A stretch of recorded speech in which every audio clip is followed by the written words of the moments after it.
Assalamualaikum warahmatullahi wabarakatuh.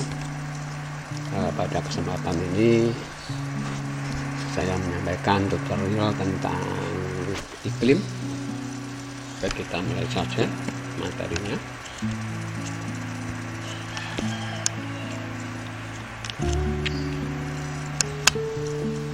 Iklim itu adalah rata-rata keadaan udara atau rata-rata cuaca pada daerah yang luas dan dalam waktu yang lama. Sedangkan cuaca adalah keadaan udara pada daerah yang sempit dan waktu yang singkat. Iklim ini dipelajari dalam ilmu klimatologi, sedangkan cuaca itu dipelajari dalam ilmu yang namanya meteorologi. Kemudian kalau kita lihat dari pengertian itu, maka kita bisa membedakan antara cuaca dan iklim. Cuaca itu waktunya singkat dan iklim waktunya lama, sedangkan daerahnya cuaca itu sempit, areanya luas. Nah, dalam hal ini di Indonesia itu dalam meneliti tentang cuaca dan iklim, ini ada badan yang namanya Badan Meteorologi dan Geofisika. Yang berikutnya kita lihat tentang klasifikasi iklim. Yang pertama adalah iklim matahari atau iklim yang berdasarkan garis lintang. Kenapa dikatakan iklim matahari? Karena nama-nama yang dipakai ini adalah istilah yang terkait dengan penyinaran matahari. Sedangkan dasarnya garis lintang, jadi ini adalah garis lintang. Ada 4 macam iklim. Yang pertama adalah iklim tropis atau panas. Ini terletak pada lintang 23,5 derajat LU sampai 23,5 derajat LS. Jadi semua negara yang terletak di antara lintang ini 23,5 derajat LU dan 23,5 derajat LS itu mempunyai iklim tropis. Seperti contohnya Indonesia, itu kan letak lintangnya 6 derajat LU sampai 11 derajat LS. Jadi terletak di antara 23 ini, maka dikatakan iklimnya tropis. Yang kedua adalah iklim subtropis, yaitu terletak antara lintang 23,5 derajat LU sampai 40 derajat LU dan 23,5 derajat LS sampai 40 derajat LS. Itu iklim subtropis. Yang ketiga adalah iklim sedang, terletak pada 40 derajat LS sampai 66,5 derajat LS dan 40 derajat LU sampai 66,5 derajat LU. Yang terakhir adalah iklim dingin, terletak antara 66,5 derajat LU sampai 90 derajat LU atau titik kutub utara dan 66,5 derajat LS sampai ke titik kutub selatan atau 90 derajat LS. Itu iklim matahari. Yang berikutnya adalah iklim Köppen. Jadi Köppen ini membagi iklim dengan menggunakan dasar temperatur dan curah hujan. Jadi yang digunakan dasar adalah suhu udara dan curah hujannya. Nah, Köppen membagi iklim di muka bumi itu menjadi 5 yang disimbolkan dengan huruf besar, yaitu iklim A, iklim B, C, D, dan E. Iklim tropik, iklim kering, iklim sedang, iklim dingin, dan iklim kutub. Nah, dalam hal ini saya tidak akan bahas tentang semua iklim, tapi khusus iklim yang ada di Indonesia. Iklim Köppen yang ada di Indonesia itu ada 2, yaitu iklim A dan iklim E. Iklim A itu dibagi menjadi 3. Ada iklim AF atau dikenal dengan hutan hujan tropis, kemudian iklim AM atau musim tropis, dan yang ketiga iklim AM atau iklim sabana. Iklim AF itu curah hujan pada bulan terkering itu adalah masih lebih tinggi dari atau lebih besar dari 60 mm. Ini pada bulan kering atau pada bulan kemarau. Jadi dapat dikatakan iklim Aap ini terjadi hujan sepanjang tahun.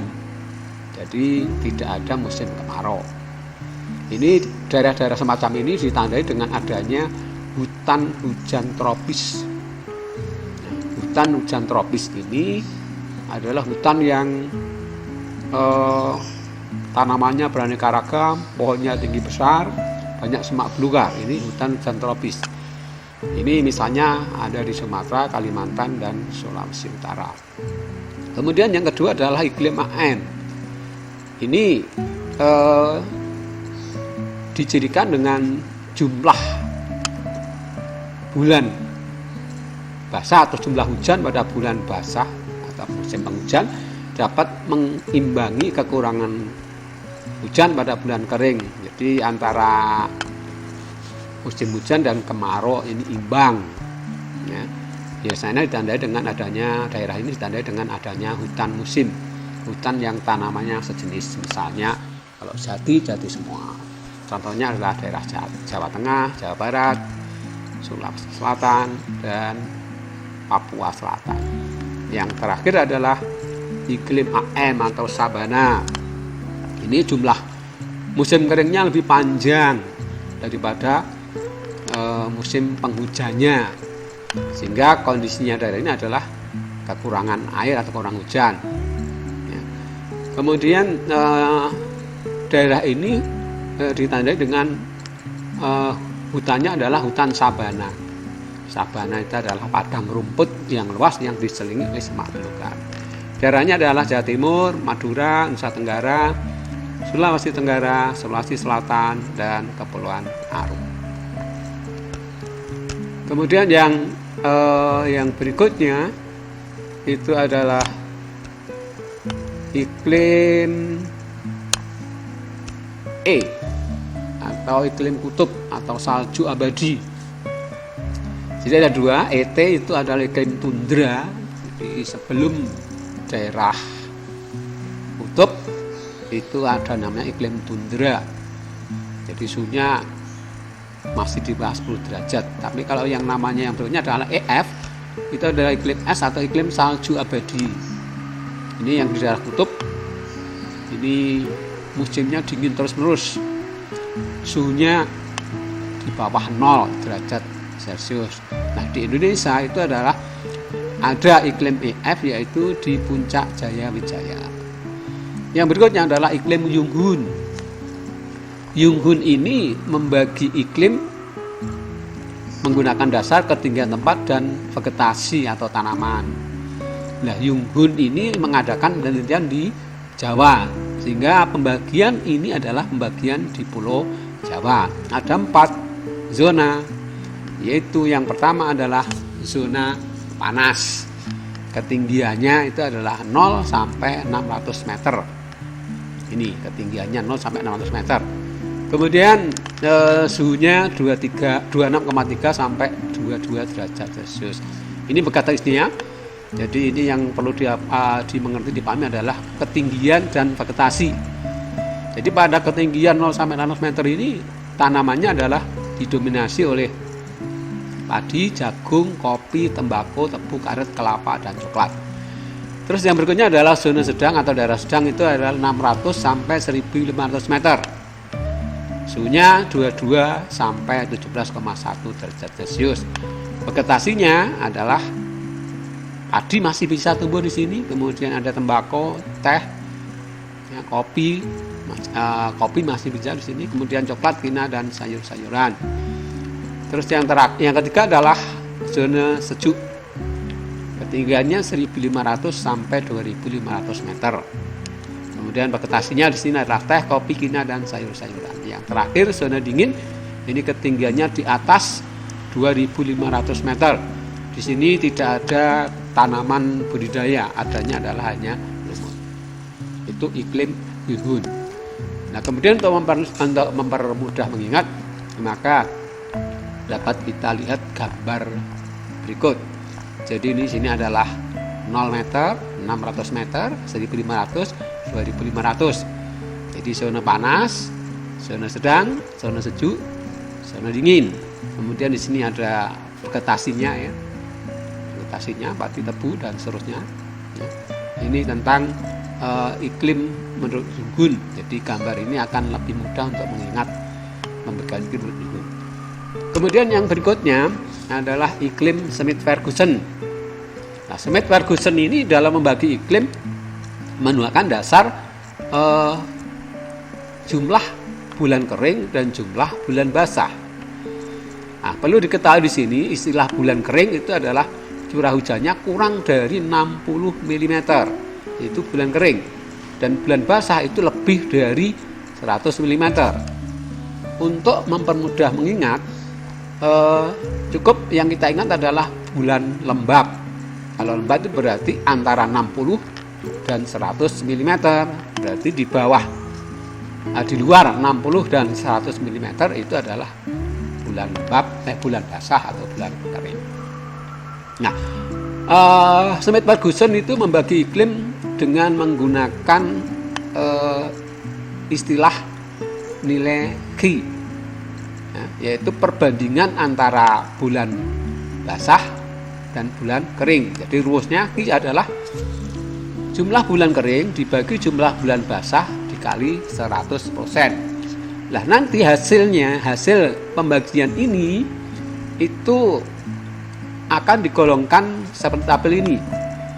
Jadi kalau hasilnya dari pembagian itu hasilnya atau Q sama dengan di bawah 14,3, ini berarti iklimnya adalah iklim A. Ya. Kemudian di atas 14,3 sampai 33,3 ini adalah iklim B, dan seterusnya ini sampai yang terakhir iklim H. Jadi Anda di sini harus mengingat angka-angka ini. Jadi cukup yang pertama adalah yang diingat adalah ini 14,3, 33,3, 60, 100, 167, 300, 700. Ini untuk mempermudah mengingat. Jadi sekali lagi yang diingat adalah angka yang belakang saja. 14,3, 33,3, 60, 100, 167, 300 dan 700 dan seterusnya. Kemudian sebagai contoh untuk mengetahui penghitungan iklim menurut Smith-Ferguson, ini ada contoh misalnya ada data curah hujan kota X selama 1 tahun adalah sebagai berikut. Jadi ini ada bulannya Januari sampai Desember. Kemudian di sini curah hujannya, ya. Ini di bawahnya curah hujannya. Nah, dari sini maka kita bisa menghitung berapakah jumlah bulan keringnya. Tadi bulan yang namanya bulan kering adalah curah hujannya di bawah 60. Jadi dapat kita lihat misalnya adalah Februari, ya, April, Mei, Juli, Agustus, September, November, Desember. Jadi ada 1, 2, 3, 4, 5, 6, 7, 8. Jadi ada 8 yang bulan keringnya. Sekali lagi, yang di bawah 60 itu bulan kering. Kemudian jumlah bulan basah. Bulan basah adalah di atas 100 mm, yaitu pada bulan Januari, bulan Maret, bulan Juni, bulan Oktober. Jadi ada 1, 2, 3, 4. Jadi bulan basahnya dapat. Kemudian tinggal kita masukkan ke dalam rumus. Q sama dengan adalah jumlah bulan keringnya. Ada 8 dibagi jumlah bulan basahnya ada 4. Jadi 8 bagi 4 sama dengan 2 kali 100% sama dengan 200%. Nah, kemudian 200% kita lihat pada tabelnya, ya, 200%. 200% itu berarti terletak di antara ini 167 sampai 300. Berarti daerah X tadi mempunyai iklim F. Ya, iklimnya adalah iklim F. Ya, iklim F adalah iklim kering dan hutan sabana. Jadi misalnya seperti daerah tadi menurut Koppen itu adalah sabana, ya. AM, AWI, ya, AWI, AF, AM, AWI, iklimnya AWI. kalau menurut Köppen. Tapi kalau menurut Schmidt-Ferguson adalah F, itu curah hujannya. Yang berikutnya adalah iklim fisis. Jadi iklim yang didasarkan pada keadaan alamnya. Ada 4 macam iklim. Jadi ini 4 harusnya ya, bukan 3. Yang pertama adalah iklim kontinental atau iklim darat. Iklim yang dipengaruhi oleh angin darat. Cirinya sebagai berikut. Amplitudo suhu harian besar. Jadi amplitudo itu adalah selisih suhu tertinggi dan terendah atau selisih suhu antara siang dan malam. Jadi selisih suhu pada siang hari dan malam hari sangat besar ini. Ini di daerah iklim kontinental, iklim darat. Jadi daerah-daerah yang tidak mempunyai perairan laut atau daerah yang merupakan atau negara yang merupakan daratannya luas, misalnya adalah Australia, Uni Soviet, itu iklimnya kontinental. Jadi yang berpengaruh adalah angin darat. Kita tahu bahwa sifat daratan itu adalah pada cepat menerima panas sehingga pada siang hari suhunya tinggi dan cepat pula melepaskan panas. Berarti pada malam hari cepat dingin sehingga perbedaan suhu siang dan malam sangat besar. Kemudian curah hujannya sedikit rendah karena apa? Merupakan daerah daratan. Jadi bahwa uap airnya rendah ya. Jadi uap airnya rendah sehingga curah hujannya juga rendah. Kemudian pada daerah 4 musim amplitudo suhu tahunnya tinggi. Daerah 4 musim itu ya daerah iklim subtropis dan iklim sedang, itu 4 musim ya, sama dengan yang ini, yang daerah di Indonesia iklim muson. Itu kemudian yang kedua adalah iklim maritim atau iklim laut. Sebaliknya, yaitu iklim yang dipengaruhi angin laut. Ini merupakan negara kepulauan. Seperti di Indonesia. Indonesia itu merupakan negara kepulauan. Maka Indonesia beriklim maritim atau iklim laut. Karena dipengaruhi angin laut. Ciri-cirinya, amplitudo suhu harian rendah. Jadi karena yang namanya laut itu lama menerima panas, lama pula melepaskan panas, sehingga pada siang hari suhunya tidak begitu tinggi dan malam hari tidak begitu rendah. Maka selisih suhu siang dan malam rendah atau amplitudo hariannya rendah. Kemudian pada daerah yang memiliki musim sama. Ini yang rendah adalah amplitudo tahunannya. Kalau yang Indonesia ini adalah hariannya. Kemudian terdapat banyak awan karena uap airnya tinggi ya. Kemudian juga curah hujannya juga tinggi. Ya, itu daerah atau iklim maritim. Yang berikutnya, yang ketiga adalah iklim dataran tinggi atau ugahari. Ya, iklim dataran tinggi atau ugahari. Ini ciri-cirinya, udara umumnya lebih kering dan dingin. Jadi makin tinggi suatu daerah itu uap airnya makin kering.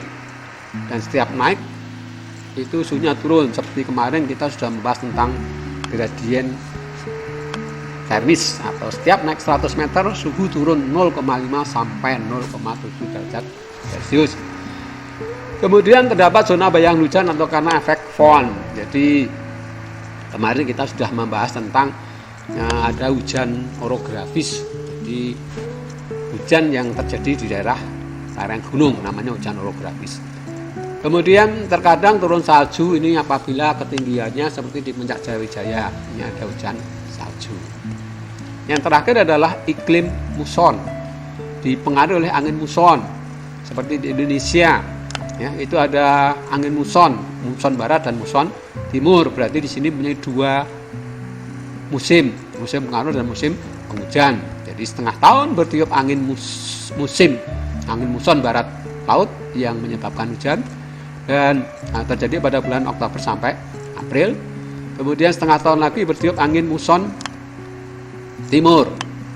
Ya, itu bulan April sampai Oktober, ini musim kemarau. Kita lihat tentang perubahan iklim. Perubahan iklim ini disebabkan karena adanya peningkatan konsentrasi gas rumah kaca atau yang disebut dengan GRK atmosfer. Nah, GRK ini terjadi karena adanya pencemaran udara yang berasal dari kabut asap yang dihasilkan dari pembakaran kendaraan bermotor ataupun pabrik. Nah, ini bisa mengganggu aktivitas manusia dan merusak lingkungan. Nah, akibat dari GRK ini akan terjadi perubahan iklim secara global. Misalnya adalah terjadinya El Nino dan La Nina. Kita lihat satu persatu. Yang pertama adalah El Nino. El Nino itu adalah fenomena perubahan iklim yang secara global yang diakibatkan karena memanasnya suhu di permukaan air laut Pasifik bagian timur di sekitar Amerika Selatan, sehingga tekanan udaranya menjadi rendah. Jadi kalau suhunya tinggi maka tekanan udara rendah. Sedangkan sebaliknya di Pasifik Barat itu suhunya rendah, tekanannya tinggi, maka akibatnya angin akan bergerak dari Pasifik Barat menuju ke Pasifik Timur, sehingga angin ini akan menimbulkan hujan sepanjang tahun di daerah Amerika Selatan, yaitu daerah Peru dan Ekuador. Nah, biasanya El Nino ini terjadi menjelang bulan Desember. Untuk memperjelas, kita lihat gambar berikut. Ya, ini adalah Samudra Pasifik. Ini benua Amerika, ini benua Asia, ini Australia. Jadi yang namanya El Nino itu karena pemanasan global di Pasifik bagian timur di sini, ini suhunya tinggi. Kalau suhunya tinggi, maka tekanannya rendah. Sedangkan di Pasifik bagian barat, suhunya rendah, maka tekanan udara tinggi. Sehingga angin akan bergerak dari Pasifik barat menuju ke Pasifik timur. Ya. Angin ini menyebabkan terjadinya hujan di daerah ini, Pasifik timur. Ya. Sehingga di daerah Amerika Selatan tadi, Peru atau Ekuador ini terjadi hujan yang berkepanjangan. Jadi tanpa periode musim kering. Sebaliknya di Indonesia dan Australia itu terjadi musim kemarau yang berkepanjangan. Ini yang namanya El Nino. Nah, kalau kondisi normal maka angin ini akan bergerak bergantian 6 bulan sekali. Ya, dari sini, dari timur ke barat 6 bulan dan dari barat ke timur 6 bulan. Ya, jadi karena pengaruh global maka terjadi yang namanya El Nino tadi. Jadi angin yang seharusnya berganti arah, tapi dia bergerak ke arah timur terus. Ini yang namanya El Nino. Kemudian yang kedua adalah La Nina. Ini sebaliknya dari El Nino. La Nina itu adalah perubahan iklim secara global yang disebabkan karena memanasnya suhu udara di permukaan laut Pasifik bagian barat. Jadi di Pasifik bagian barat ini sekitar Australia dan Indonesia ini suhunya tinggi. Kalau suhunya tinggi maka tekanan udaranya rendah. Sedangkan di Pasifik Timur ini suhunya rendah, maka tekanannya tinggi, maka angin akan bergerak menuju ke arah barat. Ya, sehingga angin ini akan menyebabkan terjadinya hujan di Pasifik Barat. Maka di sini Pasifik Barat atau Indonesia dan Australia ini terjadi hujan berkepanjangan. Sekali lagi, La Nina itu terjadi hujan berkepanjangan di Australia dan Indonesia. Sedangkan di Amerika Selatan terjadi kemarau yang berkepanjangan. Ini yang namanya La Nina. Hanya La Nina ini itu periodenya tidak tetap. Ya, belum diketahui seperti yang El Nino. Kalau El Nino kan menjelang Desember itu bisa dapat diketahui. Tapi kalau yang La Nina ini periodenya tetap. Ini tentang perubahan iklim global. Yang berikutnya adalah gas apa saja yang menyebabkan terjadinya pencemaran udara. Ada beberapa macam gas. Yang pertama adalah karbon dioksida atau CO2. Ini bersumber dari pembakaran bahan bakar, kemudian kebakaran lahan, termasuk asap kendaraan, itu adalah karbon dioksida. Kemudian juga asap industri ini juga menghasilkan karbon dioksida. Dampaknya adalah efek rumah kaca tadi yang menyebabkan perubahan iklim global. Kemudian yang kedua adalah karbon monoksida. Sumbernya dari pembakaran bahan bakar fosil. Ini terutama adalah sisa pembakaran dari pesawat supersonik, itu pembuangannya adalah karbon monoksida yang bisa berdampak terhadap menipisnya lapisan ozon. Kemudian dampaknya mengganggu pernapasan, sakit kepala, pingsan, bahkan kematian. Kemudian berikutnya adalah NO dan NO2. Sumbernya secara alami memang sudah ada di udara. Kemudian juga pembakaran bahan bakar fosil. Jadi hampir sama dengan karbon monoksida tadi.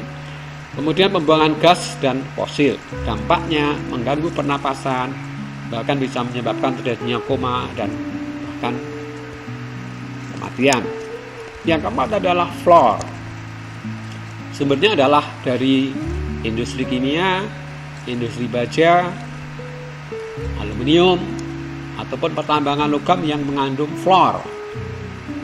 Dampaknya merusak semua jenis kehidupan, mengganggu pernapasan, kontak berkepanjangan, akan merusak tulang dan gigi. Terutama yang bekerja di daerah pertambangan ini, maka dia akan selalu kontak dengan yang namanya fluor tadi. Kemudian yang berikutnya adalah yang kelima, sulfur dioksida SO2. Sumbernya adalah pembakaran bahan bakar hampir sama dengan karbon dioksida. Jadi itu bisa menghasilkan SO2 maupun CO2. Kemudian rokok, dampaknya iritasi mata, kemudian iritasi hidung dan tenggorokan. Kemudian DDT, sumbernya adalah zat pemberantas hama, misalnya adalah insektisida, dampaknya adalah penyakit jantung. Yang terakhir adalah CFC atau klorofluorkarbon, sumbernya adalah dari kulkas, dari AC, kemudian dari deodoran, kemudian semprotan nyamuk itu bisa menimbulkan gas pencemaran yang CFC. Dampaknya merusak lapisan ozon, menipisnya lapisan ozon, hampir sama dengan karbon monoksida tadi. Demikian yang bisa saya sampaikan. Jadi sampai di sini. Wassalamualaikum warahmatullahi wabarakatuh.